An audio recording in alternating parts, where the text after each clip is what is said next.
Good Morning Show with Troy Torres is brought to you by 76 Circle K Guam.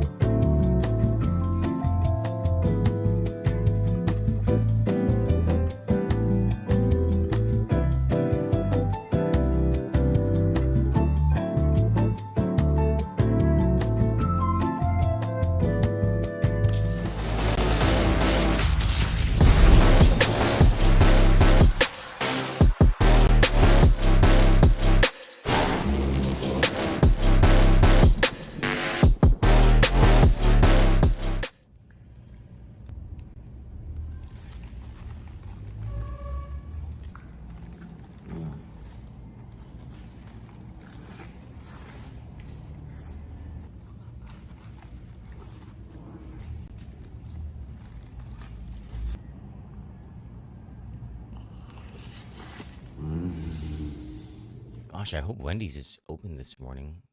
I hope a lot of places are open this morning. I still have to go and get myself some canned goods, and I need to fill up on rice. I have butane. I need to refill water. Oh gosh, I hope the water station next to Jigo Payless is not packed. I already got gas. I have a flashlight. Just some minor cleaning around the house. What else? The shutters that they're closed. They're closed. I don't like the heat. So they're almost always closed. What else? Oh, advice from Landon or Brandon Aydlett on where to park the car. I need to have a checklist. I need to have a better system. I know there's a checklist on Guam Homeland Security's website. We should all probably check that out. And everyone who, for the past several days, especially when this thing first began, was going to Home Depot and Guam Home Center and Benson and gassing your cars and filling up your water, you did the right thing. And despite there were those few voices in the choir or outside the choir who were making fun of you or saying that you were panic buying, well, listen, who's the sucker now, right? You guys are the ones who prepared first. Good on you. And it's always good to be prepared. And whenever I see people saying things like, oh, there's, well, I don't know why they're preparing or you're just scaring people or whatever. I'm like, hey, look, you should always be prepared for the possibility of a strong storm. If you live in Guam, Rota, Tinian, or Saipan, not being prepared is the stupid thing. Now, that said, we still don't know where Bavi is going. Now, a super typhoon, a Category 5 super typhoon as of this morning. Last night, when we talked to Landon Aydlett, Bavi was a Category 3 typhoon, major typhoon, and it had climbed to become a Category 3 major typhoon within a 16-hour period, I think it was, from being a tropical storm. Landon Aydlett, when we ended our conversation last night around 10 p.m. on live stream, he said that it was very likely that he said Bavi was going to become a Category 4 typhoon overnight, followed very quickly by it becoming a super typhoon and then a Category 5 storm today. And so when I woke up this morning, by the way, happy birthday, America. It's America's 250th birthday, founded on this day in 1776. He said that when I woke up this morning, I did my prayers and, was going through some messages, responding to some messages. No, that's not true. I went to Landon Aydlett's chat first, and then I responded to messages after Landon. And Landon said, I said, gosh, this thing looks like a monster. Category 4 already. You were right. He goes, actually, it's a Category 5 now. Go ahead and put that out. And I was like, oh, gosh, already. It was 6:30 something in the morning. And so it's already a Category 5 super typhoon. We will talk to Brandon Aydlett. Brandon and Landon are twin brothers, by the way. We're going to talk to Brandon Aydlett on the other side of the commercial break to see whether there's any more finality as to where the track is headed. I doubt it. I think, according to our conversation with Landon last night, it's looking like tomorrow is when we'll be able to better understand where this thing is going. And as it makes its approach come Monday. There's still so many hours left in this thing, by the way. There's 48 hours left until something like 48 hours until this thing makes hopefully seafall throughout the Marianas, but might make landfall, right? And also how strong it might be, considering it might be reaching peak intensity today. Can it carry on to that peak intensity when it makes its approach to the Mariana Islands? We will get to all of that on the other side of the commercial break, where Brandon Aydlett will talk to us about Super Typhoon Bavi, now a Category 5 Super Typhoon.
All of that stuff, and it's the 4th of July, so why not? Why can't I eat all of that stuff? Even though all my life I have struggled as the fat boy in the family. So those of you who come from skinny families, you know that there's always that one person in the family who has the fat gene. I wear the fat genes in my family. My name is Troy Torres. It's 7:29 a.m. on Saturday, July 4, 2026, the 250th birthday of America. And joining us from America, from the National Weather Service, from the American government, but Guamanian, Brandon Aydlett with the National Weather Service, the chief meteorologist. Good morning, my friend. Good morning, Troy. And yes, this type of scenario, long days, long hours, I know you feel it. It does make you feel like you're 250 years old as you wake up in the morning. I'm tired. Feel those pains. I'm tired, and that hasn't even happened. I know it's here we go again, too soon, but nonetheless, this is what we are known for in the Western Pacific. It is why we are called Typhoon Alley. And the 1990s saw a crazy pattern where we saw so many repeat tropical cyclones, and 2026 is going to try to duplicate some of those decades. But we're looking at a powerful. It is now a 160 mile per hour. 160 mile per hour Category 5 Super Typhoon sitting east of Guam. Yeah, I'm looking at Joint Typhoon Warning Center's prognostication over the next several hours, and I'm seeing that this thing has increased its at peak intensity to 150 knots, or about 175 miles per hour maximum sustained winds. It's getting scarier with each passing forecast. Can you talk to us about what's going on with these approaching forecasts? Absolutely. Well, let's talk about the intensity first. Okay. Right now, the environment surrounding Super Typhoon Bavi continues to be very conducive for maintaining that intensity. As you noted, talking about that peak intensity, we're looking at reaching that peak intensity over the next 24 to 36 hours, sometimes near the Marianas. Could be before, it could be during or after passage through the Marianas. And so there are small dynamic changes that could affect short-term intensity, but ultimately we go through our preparation today and tomorrow early with the impression that any of us could see direct impacts from a super typhoon condition, whether it's a direct hit and we get the worst of the conditions, or a slightly away from the center and we get bad conditions, but not the absolute worst. And so with that said, we do have that typhoon watch for all 4 of the Mariana Islands. with the onset of tropical storm winds set for sometime Sunday evening. Okay. And we're going to be looking at elevating that to a typhoon warning at some point later today. But ultimately, that decision is made once we get to that 24-hour window. Okay. Okay. So when we expect to feel tropical storm force conditions, that's when a typhoon warning will be issued, correct? Correct. And so whether it's a tropical storm warning or a typhoon warning, that is all based on the onset of tropical storm winds of 39 miles per hour, because at that point, nobody should be doing outdoor preparations. We should be, the preparation should be done, should be complete. And then we need to be inside in sheltered locations, concrete structures. Can we be clear about something at this point in the forecast? Should it be that residents of all 4 of the main islands should be preparing? Absolutely. Okay. Preparation should be well underway. Whether you are simply on land, you only have concerns on land, or if you have concerns on the waters, whether you have a boat, whether you have any type of marine interest, coastal interest, preparation should be well underway for everybody from Guam, Rota, Tinian, Saipan, for at least the minimum conditions of tropical storm conditions, 39 miles per hour or greater, and the possibility of typhoon or strong or super typhoon conditions, depending on how close to the center you are. I am looking at Joint Typhoon Warning Center's, what is this, bulletin number 12. And it is showing, of course, the monster of the storm that it already is at a location, as of bulletin 12, at 12.7 north, 152.2 east. So still quite a few miles away from, but just southeast of Guam, right? That is correct. So we're looking at 500 miles to the east of Guam. And then it moves kind of not that fast. Within 12 hours, it stays due. It moves directly west. It doesn't move north or south, but directly west. And it just this thing, according to Joint Typhoon Warning Center, just continues to track closer to Guam for the next 36 hours, holding steady at the latitude, late latitude 12s until it reaches just north of Guam, latitude 13.4 north, 36 hours from the bulletin this morning. So that is about sometime early Monday morning.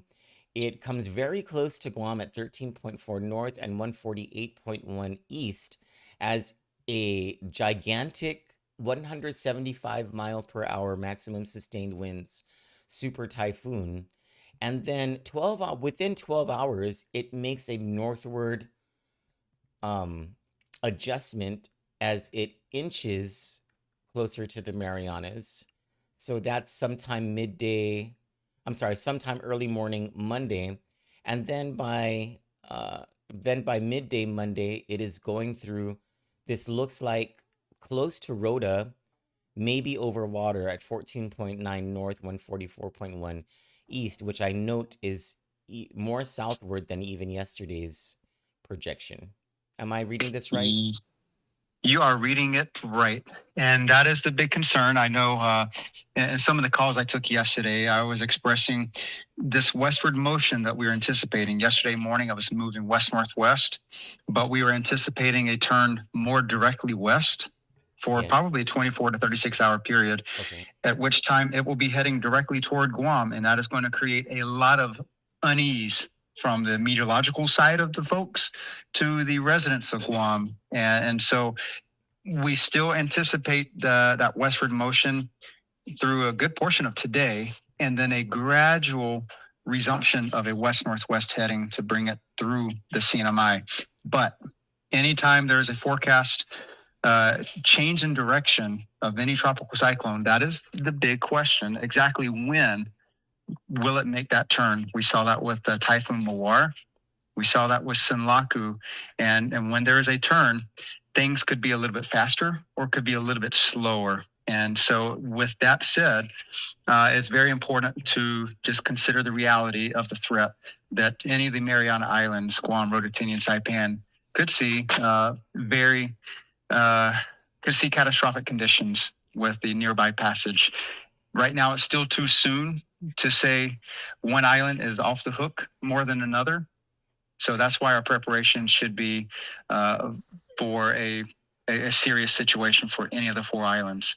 Noting that no one storm is like another, and so it's no direct comparison, right? But just and understanding that there's no magic number here. But with Sinlaku, the major changes with the storm's forecasted track happened within the final 36 hours. We are now 48 hours outside of the event, right? Correct. And noting also that for the past several days, or the past couple of days, Landon, Aydlett with National Weather Service, has been talking about, and it's panning out in these Joint Typhoon Warning Center advisory or bulletins, that tomorrow is when is sort of like the time when you guys will be able to see with a more realistic probability or greater probability where this thing might be headed. It's looking like that, but it's also looking like that, like it's being pushed throughout later Sunday, because now the JTWC is showing the westward movement all the way through tomorrow morning, and then maybe tomorrow afternoon that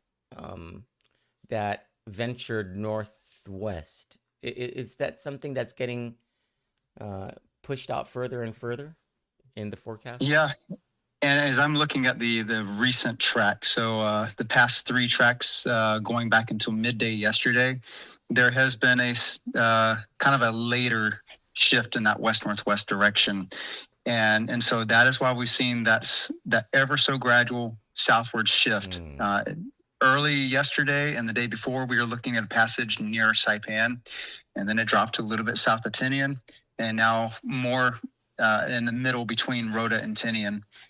And so these shifts are largely based on the subtropical ridge well to the north.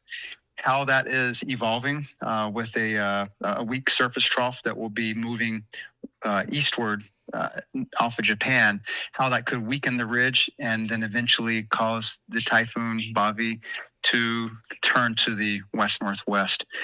So all these little things across the Western Pacific do matter in the overall steering.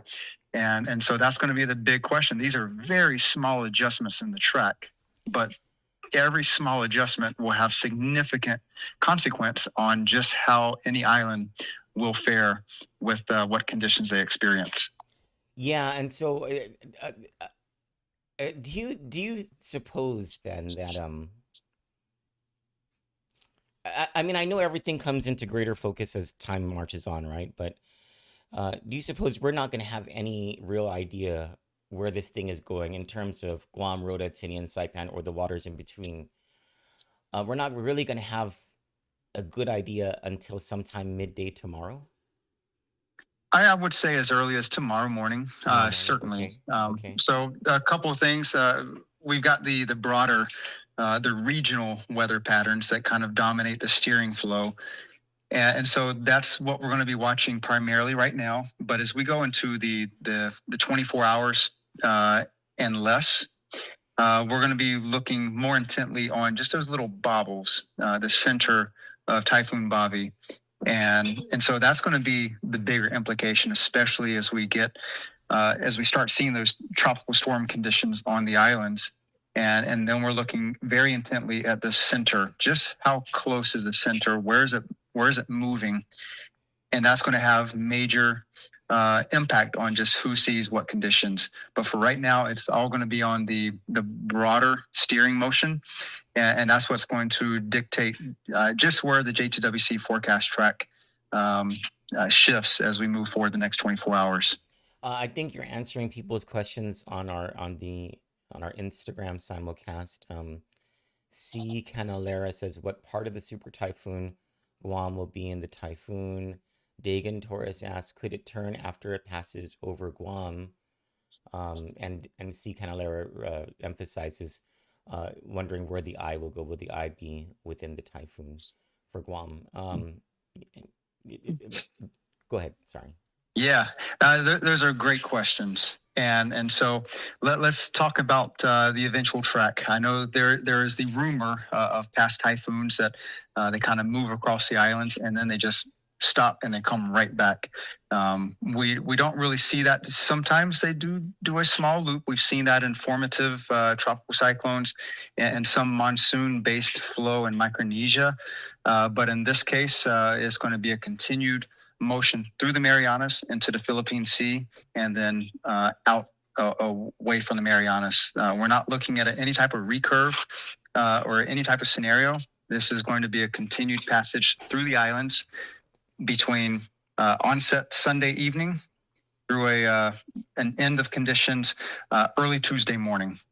And the worst conditions will be Monday morning into Monday midday. Another question, right now, we're not going to focus too much on the exact track of the eye because, yeah, we could see further nudges in the track. And I don't want to give a false sense of hope to any of the islands, whether it's Guam, Rota-Tinian, or Saipan, that you are in the clear. It will be much too soon to make that declaration at this point. But when we're looking at the intensity, we're looking at the possibility of a 160 mile per hour super typhoon as it's passing through the islands, and 160, 165 miles per hour. That would, to be clear, Brandon, if we got 165 mile per hour maximum sustained wind super typhoon over Guam, that would make it the strongest storm ever recorded, right? Stronger than even Super Typhoon Karen. I would have to look at some of the records on that just to be sure of that. But to my knowledge, Super Typhoon Karen in 1962 is the only Category 5 to make a direct hit on Guam. Pamela, Pongsanwa, they were Category 4s. Mawar was a Category 4. But 1962's Karen is still that benchmark. We hope we don't come close to it, but it is that possibility. And I know Saipan and Tinian, they have the that bad taste of Super Typhoon U2 in 2018. And Sinlaku, which was a Category 5 Super Typhoon as well. That was 170 over them? It was. It did weaken as it approached. I believe we are looking at generally a high-end Category 4 as it passed over the two islands. And that big significant, the significance of Sinlaku was just that slow duration as it was moving generally about 5 miles per hour in a massive wind field that further prolonged the duration.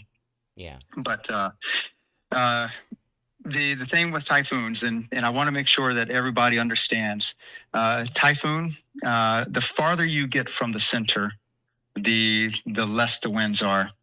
So right now with the Bulletin 12, the Joint Typhoon Warning Center is stating the typhoon force winds extend 50 miles from the center in all directions.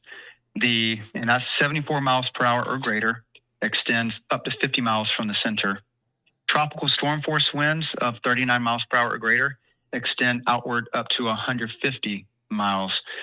So we're looking at about a 250 to 300 mile wide tropical cyclone compared to Sinlaku that was about 500 to 600 miles diameter. That 50 mile radius for typhoon force winds, that would be a 100-mile diameter. So 50 miles to the north, 50 miles to the south, 100 miles all the way across. The strongest Category 5 winds are going to be much closer to the center. So maybe outward up to about 20, 25 miles in either direction. Well, that would, if it went through the center of Guam, it would go through, like we would get the strongest winds then throughout the entire island. Absolutely. Yeah. Absolutely. Yikes. In some situations, we've seen some small typhoons, powerful typhoons pass. Let's talk about Mawar. Mawar passed over northern Guam. Yeah. And we saw the worst wind-related damage in northern Guam. That was close to the eye. It was within the eye wall for the entirety of Mawar's passage. But southern Guam, we only saw tropical storm related wind damage. So the vegetation fared much better in southern Guam because southern Guam was about 25, 30 miles away from the center of Mawar. And it's just that wind gradient that we see. And so there is that misperception sometimes that even though southern Guam was affected by Moar, southern Guam was not affected by Category 4 conditions of Moar. It was the farther out from the center. It was only tropical storm force conditions from Moar. I mean, it's 3 years later, right? We can laugh about this a little bit. Uh, I knew people from the south because as the storm was approaching, I remember the communications went down, and as the storm was Yes. approaching, the track was southern Guam. I remember that, and so Yep. I remember some And people were like, went to Tumon they went to Tumon to get a room to get away from the strength of the storm, and they were like, "What the hell is yes, going on here?" and that happens. And so that I mentioned when we get in that 12-hour window, the little bobbles of the center of a typhoon. And that's what we saw with Mawar. It was doing a kind of a stair step motion. It was approaching Guam, and then it just continued that northward jog just a little bit longer before making a hard left turn over northern Guam. Yeah. And so that's why one of the most important graphics that we show on forecast tracks are those white cones.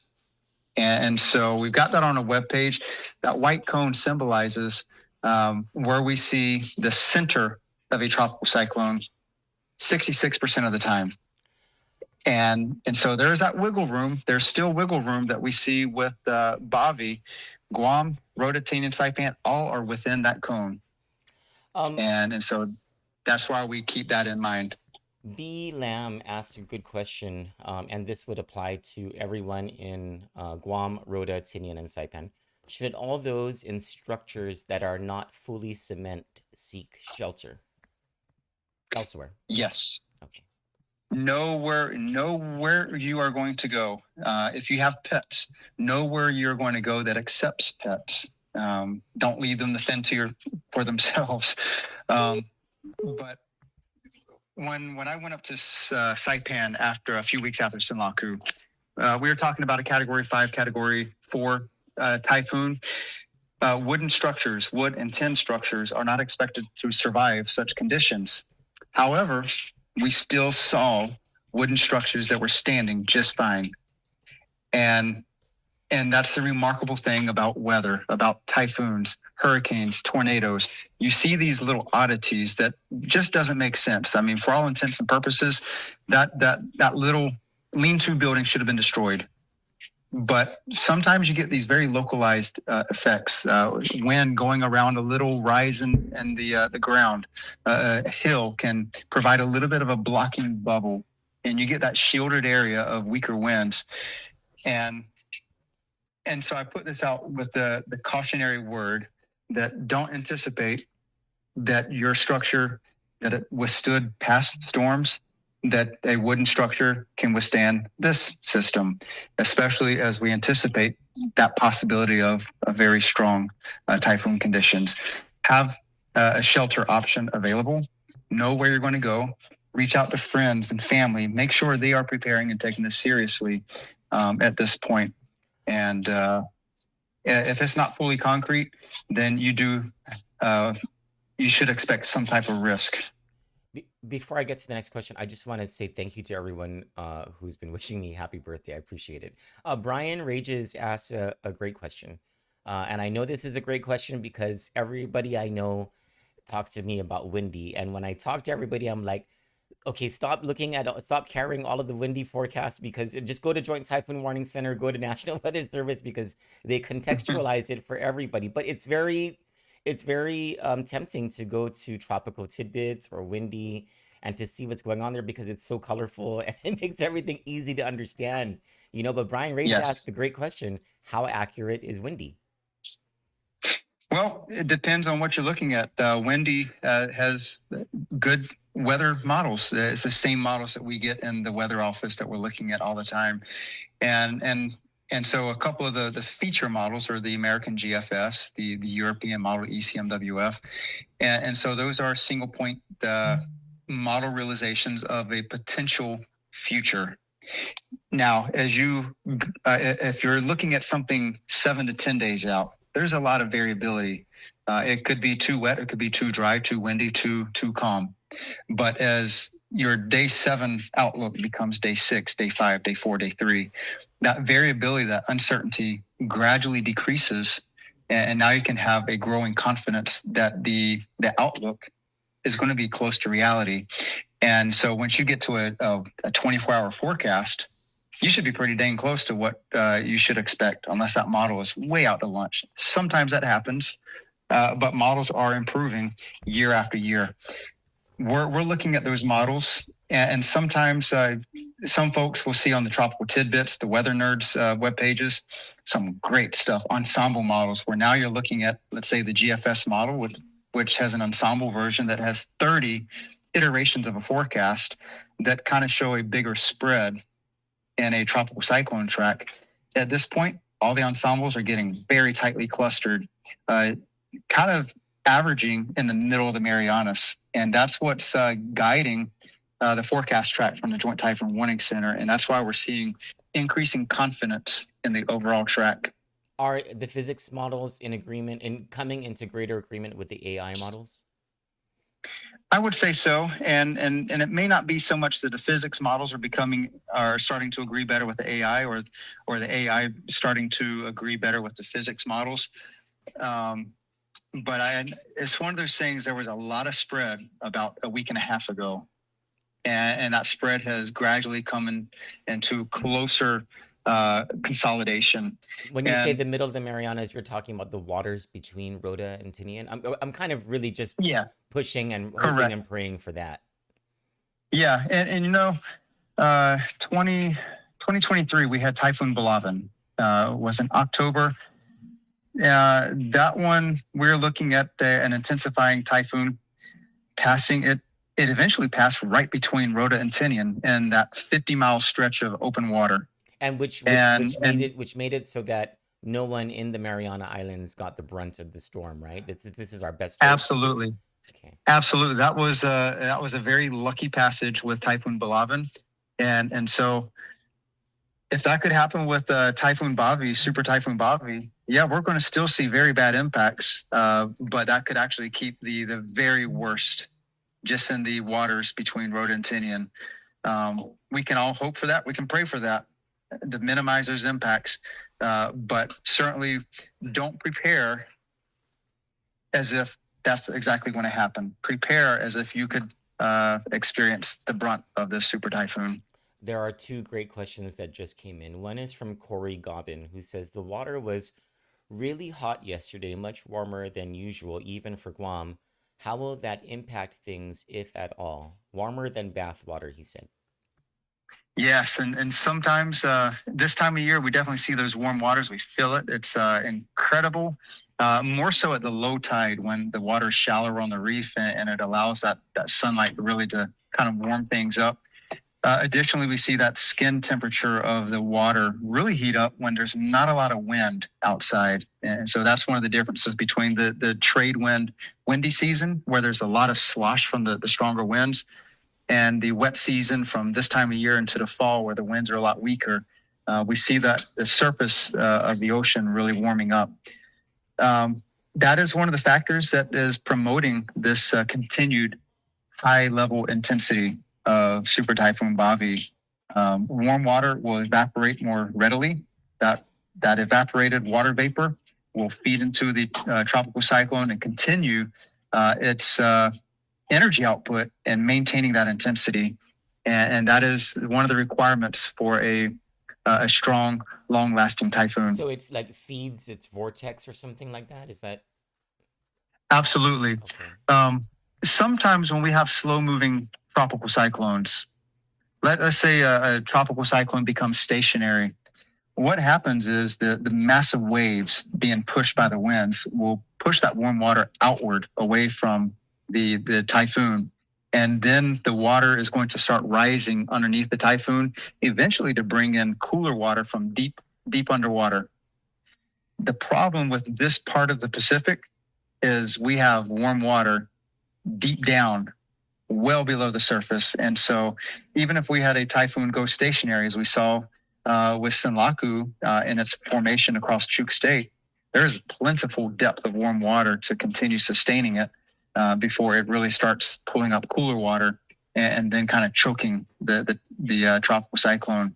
In this case, Super Typhoon Bavi is going to be more of a steadily moving 10 to 12 miles per hour.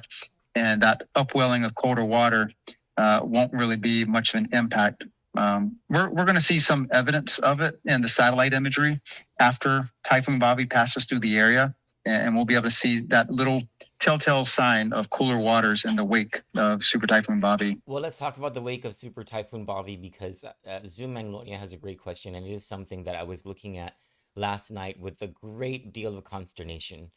And it was on Google DeepMind as I was doing that thing where you go a few days out and you see the dots that happen right in the track. There was Yes. a lot of dots that followed Bobby just a few days, like in mid-July. So Zoom Magnolia Yep. asks, I understand the focus is on Bobby. Is there any more expected typhoons after Bobby? I hear 8 more through the season. Well, being an El Nino year, that increased activity with more development farther to the east, that is our general expectation for the season. 2015 was the same thing, 1997, the same, and a couple years in the 80s with El Nino seasons. Same thing. El Nino is known for that eastward shift in Genesis. To talk about those subsequent tropical cyclone potential, yes, that is something that we are watching. And especially as I kind of look at some of our staffing levels here in the weather office, that's one thing I keep in mind. There was a lot of concern with Senlaku. There was concern with Moar for another system following up behind. And so want to make it very certain that if that does pan out, we will be communicating that threat. Rumors are going to abound. When people come out of the other side of Super Typhoon Bavi, there's going to be a lot of misinformation about a second system. That's always the case, is something you can depend on. It will happen. But we're going to be watching that. And if there is a secondary or even a tertiary threat, we'll be communicating it. Thank you. And so you mentioned Google DeepMind, what it is showing. And yes, I definitely see that in the Google DeepMind outlook. The physics-based models, to a lesser extent, I'm not seeing anything that is significant enough that would warrant much more than just an observational watch.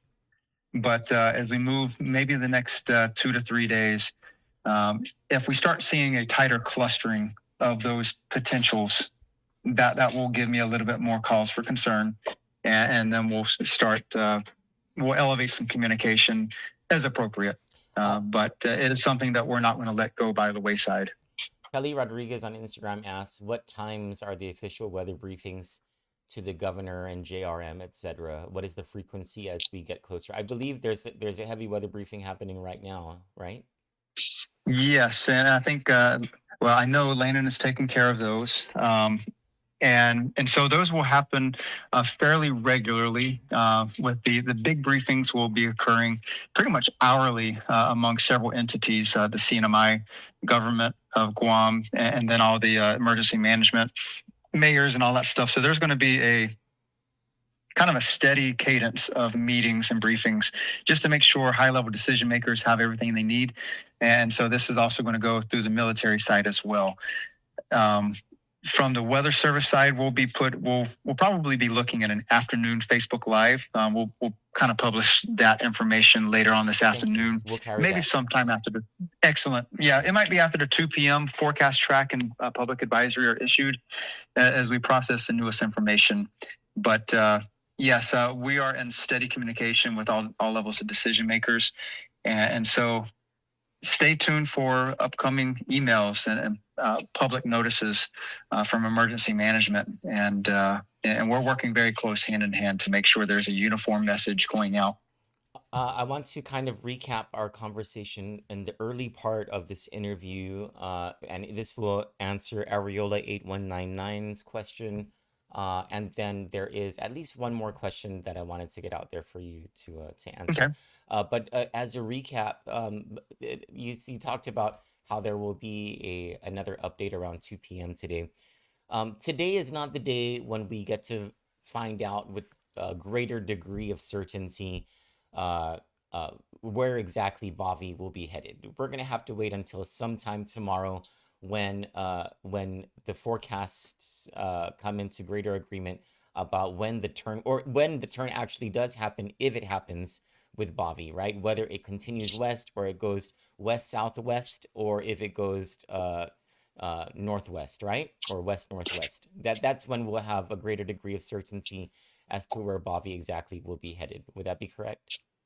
That is correct. And so we're going to be watching very intently what that center, what the eye is doing. And as I'm looking at a satellite loop right now, some of it looks like it is actually shifting a little bit, a little bit south of west. And that is the Joint Typhoon Warning Center forecast track showing a 265-degree motion. That's just a hair south of due west, not outside the realm of expectation. And but that hair makes a very big difference for Rhoda and Guam, right? Yes, it does. Yeah. And so we're going to be watching for that eventual west-northwest turn, but we're going to want to make sure it is not just a short-term bobble in the center, but more of a definitive typhoon motion. And so that's going to be the big one to really lock in just where this Super Typhoon Bavi is going to pass through the Marianas. Tropical storm force conditions throughout the Mariana Islands are not anticipated until later in the day, Sunday. Is that correct? That is correct. So Sunday evening, we'll see, we're anticipating the onset of tropical storm conditions, 39 miles per hour and greater. And so we've got to go through Sunday night as conditions steadily worsen. Okay. And then the worst impacts, whether it's typhoon conditions if you're away from the center, or the super typhoon conditions if you're very close to the center, the timing of worst impacts is generally set for sometime after daybreak Monday until late morning, early afternoon sometime. And then conditions gradually improve with perhaps a rough estimate of a end of tropical cyclone conditions exceeding 39 miles per hour and late Monday night into Tuesday morning. And wherever this thing goes in the Mariana Islands, it will bring anywhere from tropical storm force conditions, strong tropical storm force conditions, all the way through Category 5 super typhoon conditions. Would that be correct? That is correct. So go ahead and prepare for minimum tropical storm conditions exceeding 39 miles per hour. Worst case scenario, super typhoon Category 5 conditions if you're close to the center. And if this thing does do a direct hit on Guam at a forecast of 165 miles per hour, this would be catastrophic, right? It would be. And just be prepared. I know Landon is putting out into his communications. Be prepared to be on your own for 5 to 7 days. Food, non-perishable food supplies, water. Yeah. If the best case scenario were to pan out that you got just slight impacts, then preparation never hurts. You're good to go.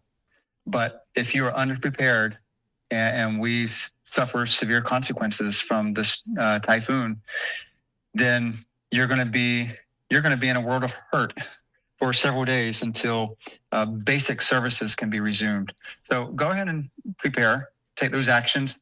Stay tuned to the latest information. We are issuing local statements, typhoon local statements. That is on our webpage. And if you go to our webpage, weather.gov/GUM, there is a pink banner underneath the map of the Marianas.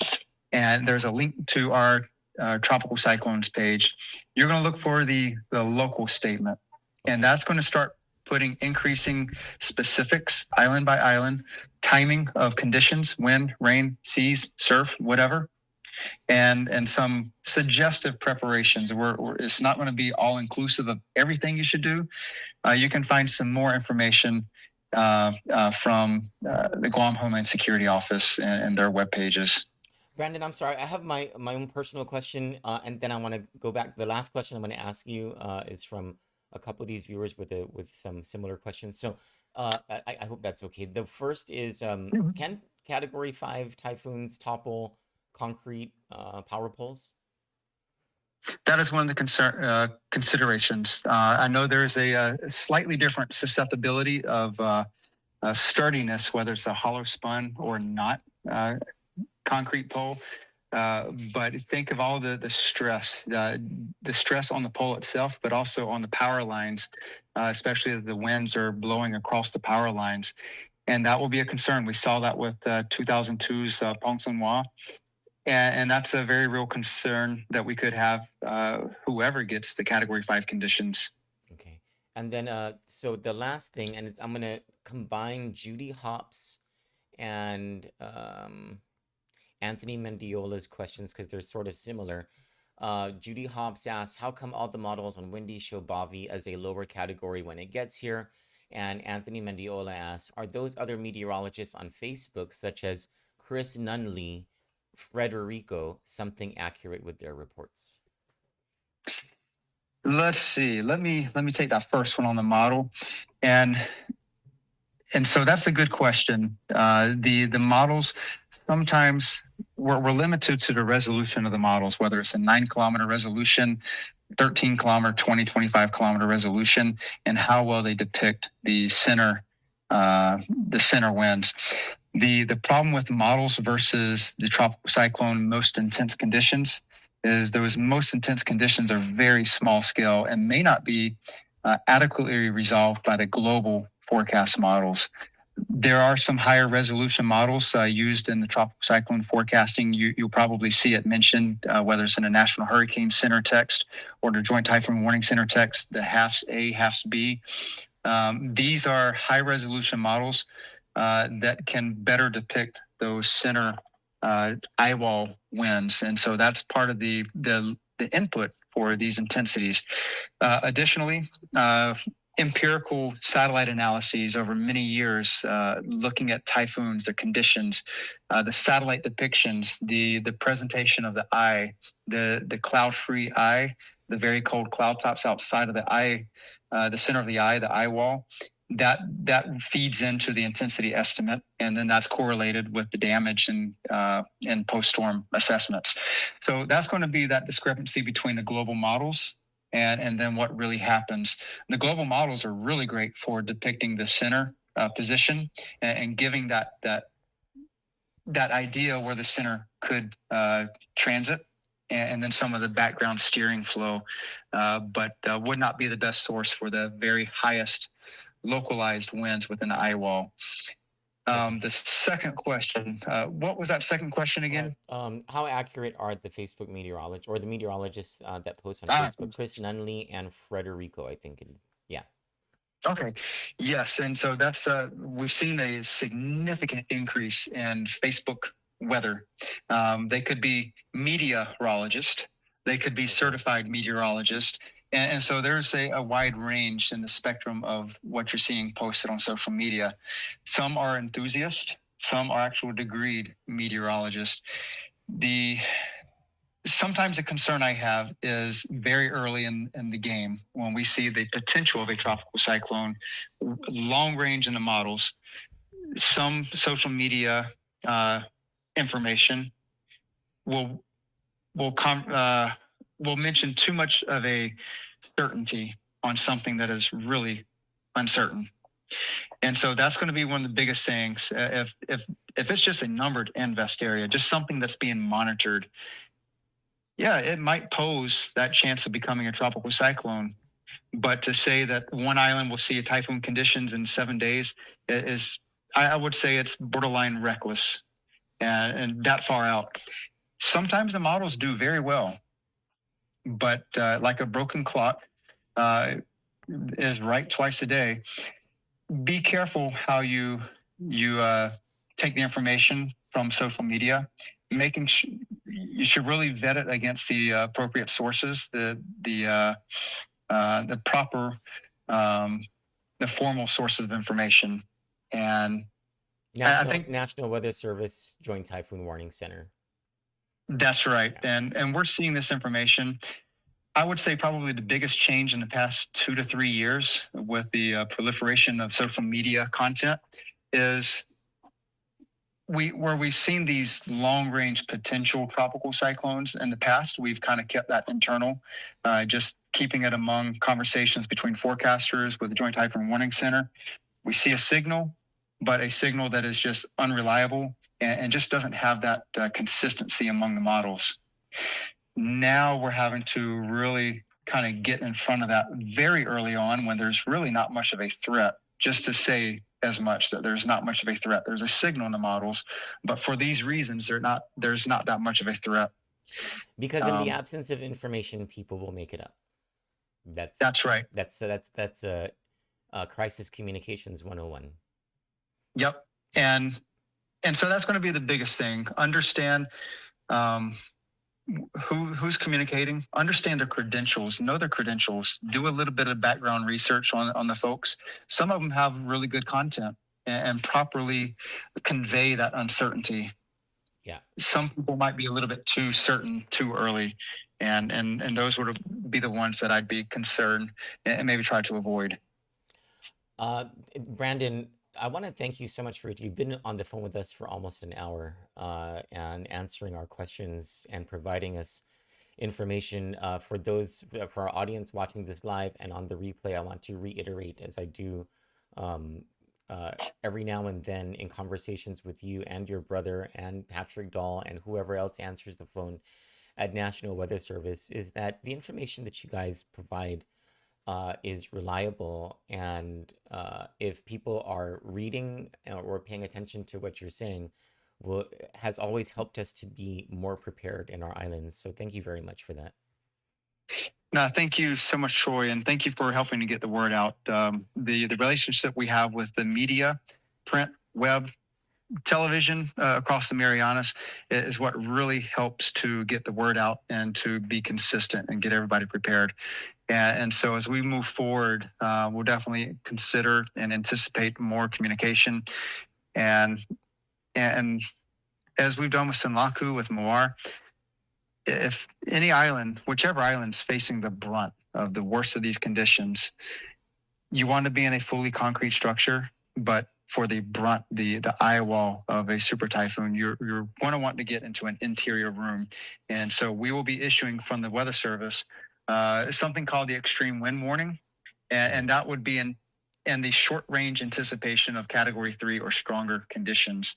So whichever island, if any island, is set to see those strongest winds, we'll be issuing that.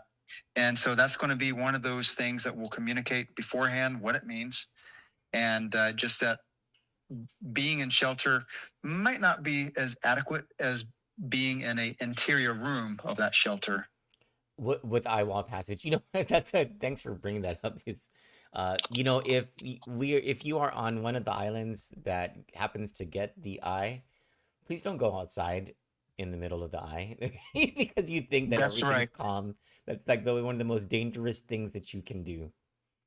Yes, it is. And because when those winds resume on the backside of the eye, it will come up and increase so quickly that you can be very easily caught off guard, and then you're away from your shelter, and then you're lost. Yeah. You're done. Whiteout conditions and flying debris. So just stay inside and just be ready. Yeah. Thank you. I appreciate that. And I appreciate you. We appreciate all of you over at the National Weather Service Guam office. Thank you so much, Brandon. We'll chat later today, right? Either you or Landon? You got it. Definitely for the evening show tonight. I don't know what time that will be, but at a certain time. And actually likely in between as we get more information. Thank you so much, Brandon. Sounds good. God bless you. All right. Thank you, Troy. Thank you, everybody. Thank you. Bye. We have, that was Brandon Aydlett, Chief Meteorologist for the National Weather Service Guam office, providing us a whole lot of information and answering questions. Now, there is news that has been coming in from both the government of the CNMI and the government of Guam. First, from the government of the CNMI, President Trump approved the CNMI's request for emergency declaration on July 3 in response to Typhoon Bavi. The declaration authorizes FEMA to provide emergency protective measures and direct federal assistance to help protect lives, property, and public health and safety across the Commonwealth. The declaration, designated FEMA 3647-EM, follows the governor's, that's Governor David Apateng, Governor David Apateng's request submitted on July 2 and covers the incident period beginning July 2 and continuing. This assistance is for the entire Commonwealth of the Northern Mariana Islands, including Saipan, Tinian, Rota, and the Northern Islands. On behalf of the Commonwealth, I want to thank President Donald J. Trump for swiftly approving this emergency declaration before Typhoon Bavi makes landfall and for ensuring the CNMI has access to critical support as we respond to Typhoon Bavi. CNMI Governor David Apateng said, quote, as we continue recovering from Sinlaku, this assistance is especially important to help us protect lives, support our communities, and strengthen our response across the islands, end quote. Under the declaration, FEMA is authorized to provide emergency protective measures, Category B, limited to direct federal assistance under the Public Assistance Program. FEMA's Andrew F. Grant has been named the Federal Coordinating Officer for the federal response. There is news also that has come in from Congressman Moylan's office of Guam. Let me see. And let me make sure I did not miss anything from the office of the governor of Guam. Okay. Now from Congressman Moylan's office.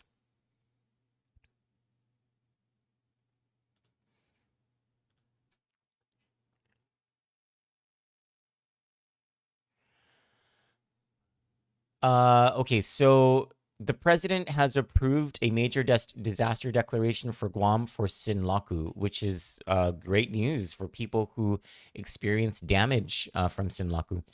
From Congressman Moylan, I welcome President Trump's approval of a major disaster declaration for Guam following Super Typhoon Sinlaku. This declaration unlocks critical federal resources to support our island's recovery efforts and represents an important first step in ensuring Guam receives the assistance it needs. Since the storm, my office has remained in close coordination with Governor Leon Guerrero, FEMA, local officials, and our federal partners to advocate for this declaration and support Guam's ongoing recovery as our island now prepares for the potential impacts of Typhoon Bavi.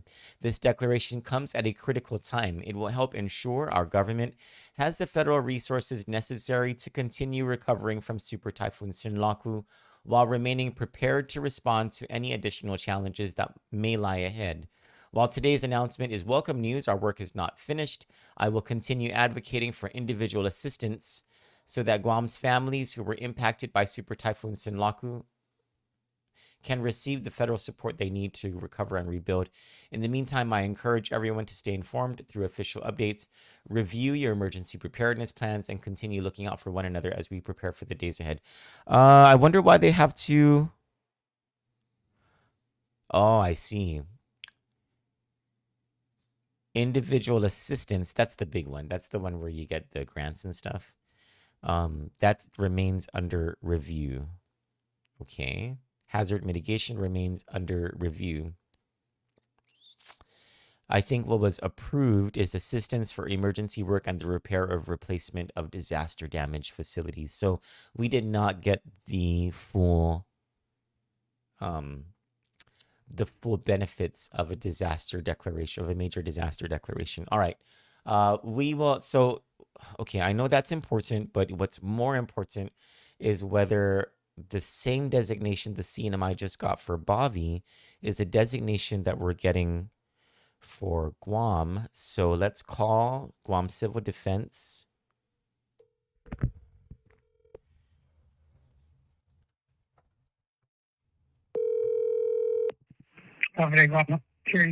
Hi, can you connect me to the Joint Information Center? My name is Troy Torres, and I'm calling on a live stream news analysis right now regarding Bavi. Here, one moment. Thank you, sir.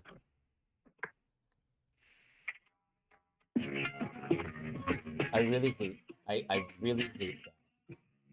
that music.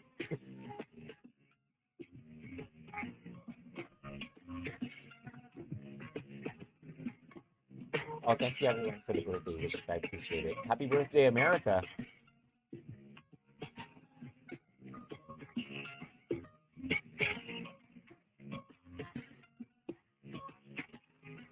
we are on hold for hopefully someone in the Joint Information Center in Guam to talk to us about whether Governor Lulian Guerrero submitted the same request that um, Governor David Apatang did, and whether we have any response yet from. Hi, Troy. I believe you might be inside the weather briefing with Landon. Oh yes, that's right. There's a heavy weather briefing. Is there? Do you guys have a holding statement available on whether Governor Leon Guerrero has submitted an emergency declaration request on Bavi and whether the president has approved that request? I'm not entirely sure, so no. There's no holding statement there for you for the people who answer. The last one that we had was that Guam's invasive condition of rain is 3 yesterday. Oh, okay. She did sign an amended executive order declaring a state of emergency for the island. That's the local state of emergency. Yeah, no, we got that one. We got that one as well. Okay. That's the last one that we've gotten. I'm sure we'll be getting one as soon as they're out of their meeting. Okay. And then I can give you a call back or you can call back a little bit later. I appreciate that. Yeah, if Right? if you or someone can just let me know whether I just want to know, or our audience wants to know whether we have an emergency declaration request and approval request to the president and approval from the president. Right. Okay. So I'll get with Logan and then I'll let you know. Okay? Thank you so much. Thank All you. right. Okay, Thank God you. bless you. I forgot about that. The Guam officials are in the the CNMI officials are in this same heavy weather briefing conducted by Landon Aydlett with the National Weather Service. We got the latest information from Brandon Aydlett just a few minutes ago, and now it's just a matter of, I think, I'm very curious as to whether we asked for an emergency. I'm pretty sure we did. That's like but that's part of the, there's the Guam Emergency Response Plan. It's hundreds of pages long, and it provides step-by-step protocols. And one of the first things that happens at the onset of an event is there's even a template letter in this thing that the governor sends to the president to make the emergency declaration. It opens up certain funding and resource pathways. Anyway, yesterday, the Joint Information Center in the CNMI announced the opening of shelters. And as of yesterday, the available shelters are in Saipan, Cagman High School, Marianas High School, and Coblerville Elementary School. In Tinian, Tinian Head Start and Tinian Elementary School. And in Rhoda, Dr. Rita Hokuk Inus Junior and Senior High School, and the Rhoda Office of Aging. Those seeking shelter should be prepared to bring essential items, including bedding, food, and drinking water, important documents, present a valid form of identification upon entry, limit belongings to essential items only due to limited shelter space and capacity. It goes without saying, but I guess some people need it to be said. Weapons, alcohol, illicit drugs, smoking materials, and unfortunately, they're not allowing pets, are not allowed in shelters except for service animals. Individuals who are intoxicated or under the influence of drugs will not be admitted. That's kind of sad, because where are those people going to go? But I mean, just don't be intoxicated, right? Like, this is a serious time. Everyone needs to get pretty serious. Anyway, we'll try to get, we don't have shelter information yet. Hold on, let me double check that. Media. I might have missed some stuff. So here's the governor's office chat for Guam. John Ryan, the governor's director of communications, yesterday at 2 p.m. said that shelters will open in conjunction with the call of condition of readiness 2. 2 days ago, Governor Lulian Guerrero, in an executive order declaring the local state of emergency in order to open up $250,000 in procurement resources. She said that she anticipated calling Core 2 at 3 p.m. today. Is there anything else? No. Well, today's supposed to be my day off. But it ain't going to be my day off. So whatever important information comes out throughout today, you can count on Kandit News to provide that to you. For Kandit News, I'm Troy Torres. You all have a wonderful day. go and be prepared. Like if you are not yet prepared, go and do all that preparations. Wait in those lines for the gas, for the water. Get your canned goods and your rice. If you know of people who need shelter and for whatever reason are not going to go to the concrete shelters, and really, like people who are in substandard homes or who do not have a fully concrete home, like if you go to a shelter, you get the amenities that you, especially the support that you might need if there's a medical emergency. They have standby, well, at least they're supposed to have standby emergency protocols. I don't know how it works with if you need like an oxygen tank to be powered up or anything like that. I guess we'll get more of that information from the Joint Information Center Guam as everything comes into fruition. More about what pregnant mothers need to be doing over the next several hours, depending on how pregnant you are, whether you have complications. All of that type of information will be coming out. Where the shelters will be. Hopefully they publish the phone numbers of the mayors. Hopefully we are provided information about the marshaling of resources to get the homeless into the shelters. What to do about the fostering of their animals. A lot of homeless people have animals. And I believe our shelters do not allow for pets except for service animals, but we'll find out more about that. Very likely today, a lot of information is going to be coming out from the Joint Information Center in Guam and the Joint Information Center in the CNMI. And I am not looking forward to it because that's a lot of work to get out all of that information. But count on us to get the information out, God willing. For Kandit News, I'm Troy Torres. God bless you all, and have a blessed day.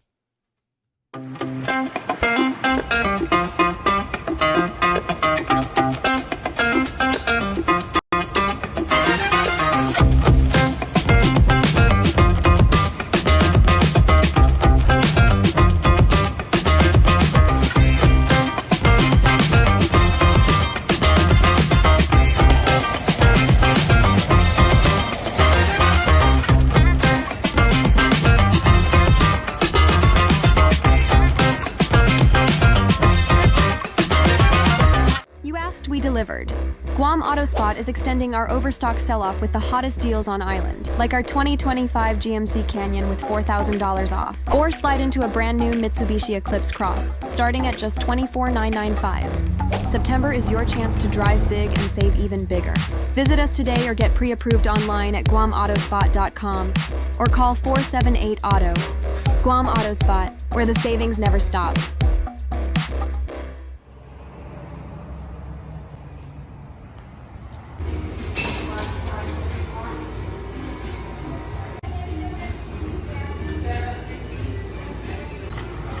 This stuff's hitting the spot.